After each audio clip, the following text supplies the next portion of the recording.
Good morning, MacLaren. In this video, I'm going to talk to you about different things that fly. There are so many different things that fly, and each one of these topics could be its own presentation. So please forgive me if I rush over any topic that was interesting to you. I'm going to focus on sports and animals, but I will talk about a few of the other ones briefly. Okay, so first off, well, what is flight? Flight is going through space without being attached to anything, so that you're moving through space or air uninhibited by the earth or other objects. Okay, you can be flying through an atmosphere or in space, and when you fly, there are four important forces to keep track of to see how well you'll fly and what will happen when you attempt to fly. So you have your weight, which is the force of gravity on you. If you're out in space, you won't have this force. You have the lift force, which will pull you up, thrust, which will push you forward or sideways, and drag, which is air resistance, which you'll have on the earth or any place with an atmosphere. Okay, so by controlling these four forces, you can determine what you do.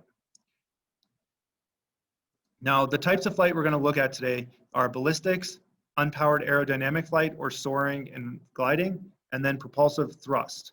And we'll be comparing animals with human inventions.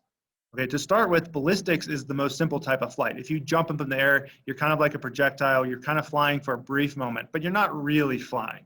Same with shooting an arrow or a cannonball. The thing is flying through the air, but it really doesn't have any control, and it just follows basic physics. But projectiles are extremely important.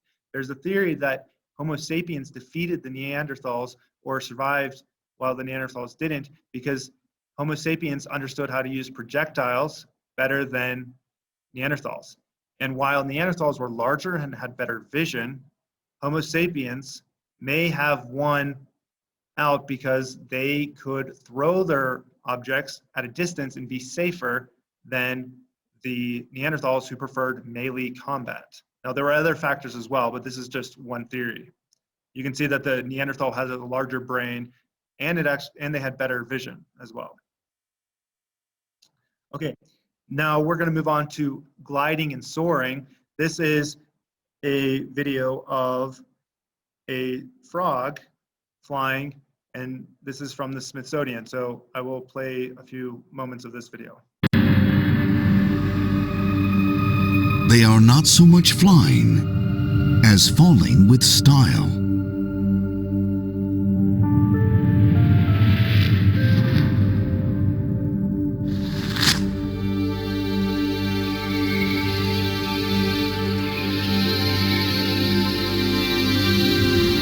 The thin layer of skin between their fingers and toes acts like a parachute.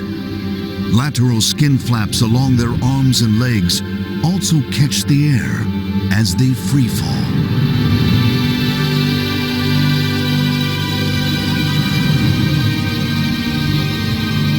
This increased surface area provides enough air resistance to slow an otherwise fatal descent into a controlled glide.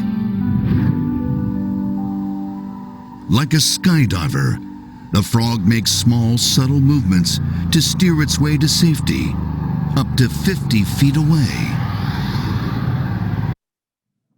Okay, so that was the key point there, is that by increasing your surface area, you get more lift. So there's more air pushing on you, which gives you better lift, which slows you down as you come down.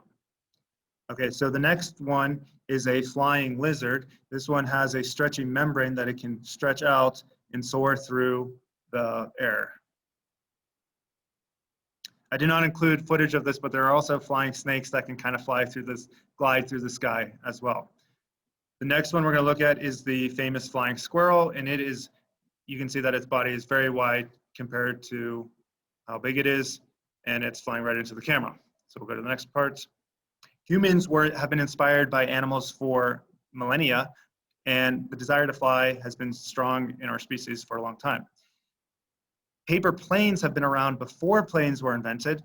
They were called paper darts, and they were invented in the 1600s. Kites as well have been around for a long time, and hot air balloons.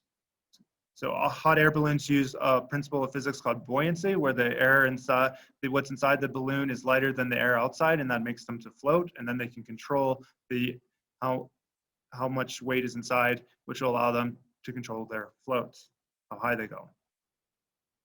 Okay, we're gonna look at sports that use gliding and soaring next. There's many sports that use this principle. This is hang gliding, which uses a fixed structure to fly. This is paragliding, which uses more of a parachute, a large parachute. Here we have kite surfing, which also uses a parachute, a little smaller parachute, and it also includes a board, and you do it over water. So it's relatively safe. Skydiving is actually very safe. It's done from a plane, and you jump from a few thousand feet, and then you pull your parachute, which lets you fall down nice and slowly. The next one I'm going to show you is something called ski gliding or speed riding. And this video shows somebody combining skiing and paragliding. So I'll show a few moments of this.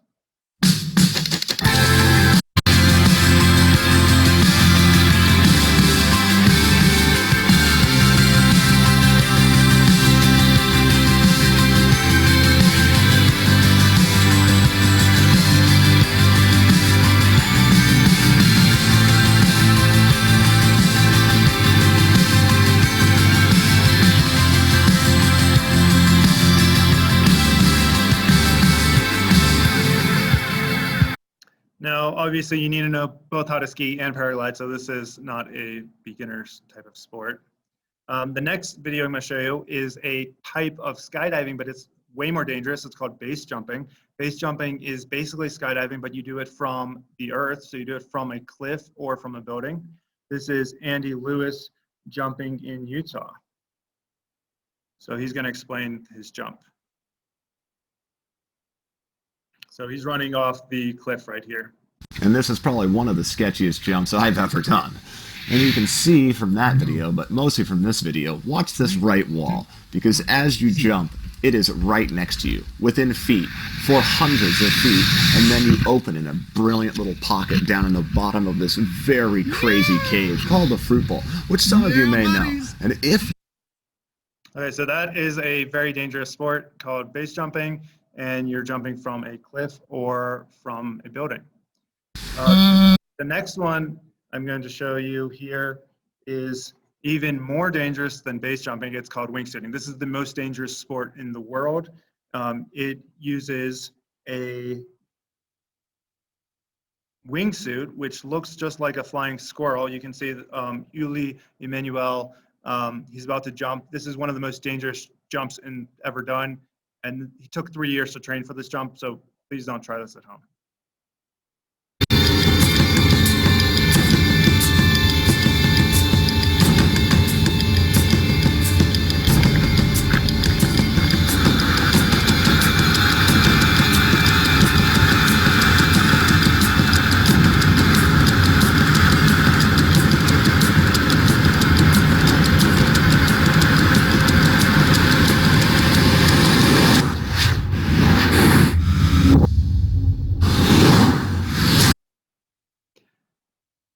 Wingsuit jumping, you can go over 200 miles an hour, so that was extremely dangerous.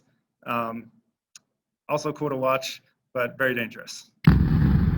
All right, moving on to creatures with thrust. So we're going to talk about thrust now. Thrust is the ability to push yourself up in the air, which we know lots of creatures that do that. Any birds that fly do that. We have a hummingbird, a peregrine falcon, and a giant albatross here. Dinosaurs were able to do it as well. We have the pterodactyl and the pterosaurus. Down here, this was a very large dinosaur that had giant wings. Insects as well can fly. Lots of cool different insects that fly. We've got mosquitoes, dragonflies, butterflies, and the newly discovered murder hornets from last year, from 2020. Okay. Not only do birds and insects and dinosaurs can they fly, but of course we've got flying fish. Flying fish have been known to fly for up to almost a minute, 45 seconds. So they can fly through the air to dodge prey or predators in the water. One of the coolest flying creatures is the bat.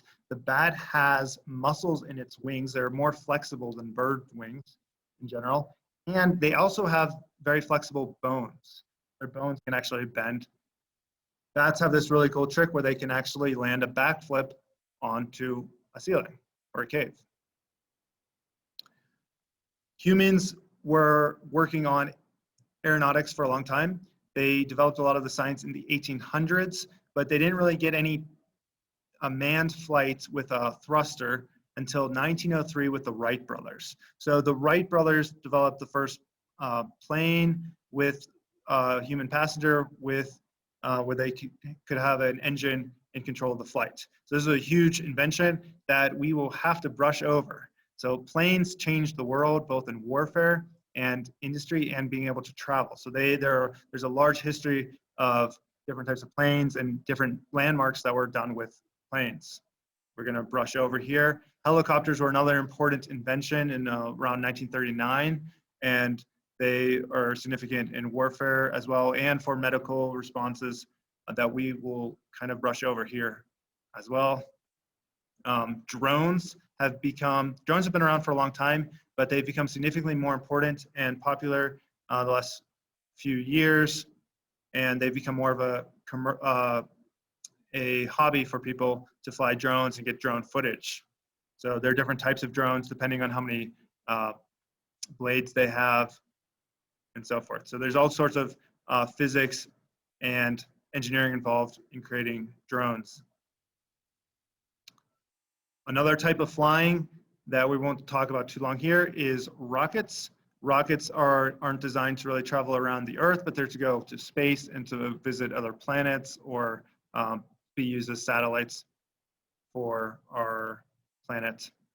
So there's all sorts of technology being developed in rockets currently that we will not be able to talk about today. So sorry about that.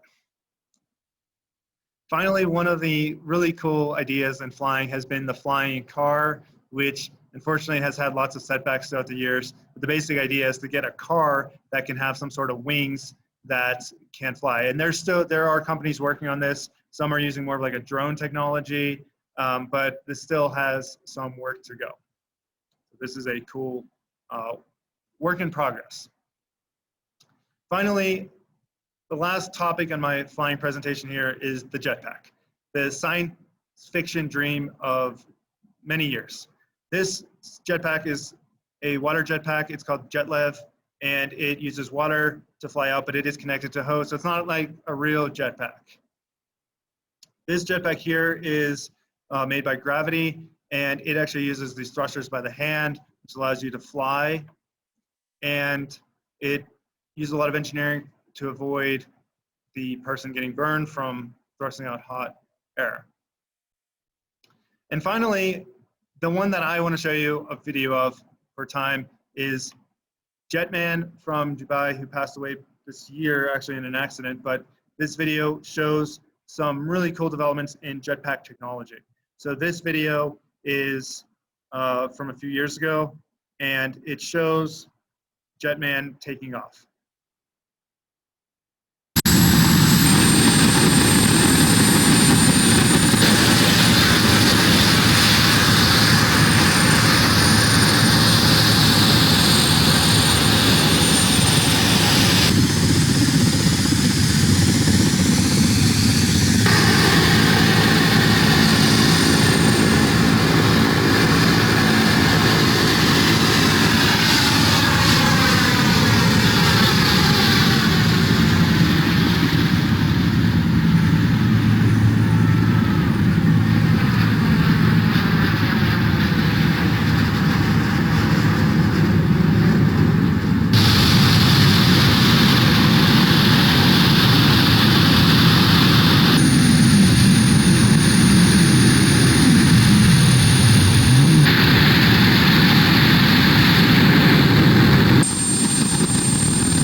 And he uses a parachute to come down to land.